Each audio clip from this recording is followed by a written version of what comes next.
zrod té ukrajinské identity byl poměrně komplikovaný. To znamená, že i na dnešní Ukrajině existuje několik variant té ukrajinské identity.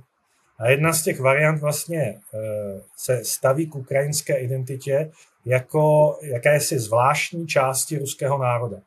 Něco jako bychom vzali případ, já nevím, nám nejbližší asi jako je třeba poměr Čechů k Moravákům. Jo, že Moravané se cítí být taky zvláštní entitou, ale nevydělují se z toho českého celku. Jo? Tak to je jedna z možností, jak vnímat ukrajinskou identitu nebo Ukrajince jako takové. To se v tom prostoru objevuje a tenhle ten přístup je rozšířen i v části ruské společnosti, která má za to, že Ukrajina je vlastně součástí nějaké jejich širší vlasti. On existuje ještě jeden podobný přístup, který počítá s tím, že existuje něco jako celoruský nebo všeruský národ, který má 3 větve. Jednou větví jsou Rusové, druhou větví jsou Bělorusové, třetí větví jsou Ukrajinci. V každém případě tohleto pojetí počítá s tím, že ti východní Slované dodnes tvoří jeden kulturně etnický celek.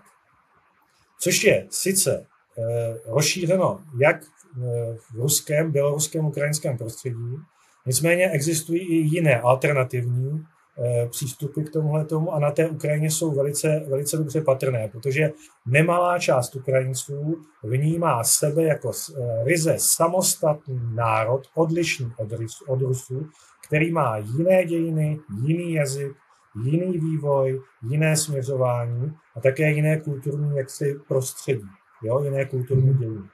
To znamená, že tady je vlastně otázka, je těžké říct jednoznačně kategoricky, jak to s tou identitou je. Jo? To si vlastně musí vyřešit to ukrajinské prostředí samotné. Jo? Ale existuje v něm celé spektrum přístupů, jak tu identitu pojmout.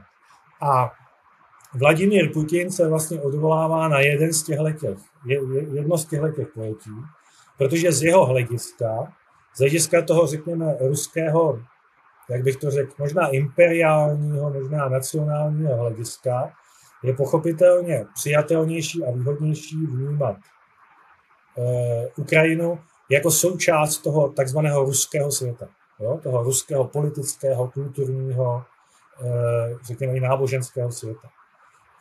Takže pokud on hovoří o tom, že vlastně Ukrajinci nejsou národ, tak sice reprezentuje jeden pohled, ale to neznamená, že to je vlastně jakoby pohled jediný a že to je pohled jakoby převládající.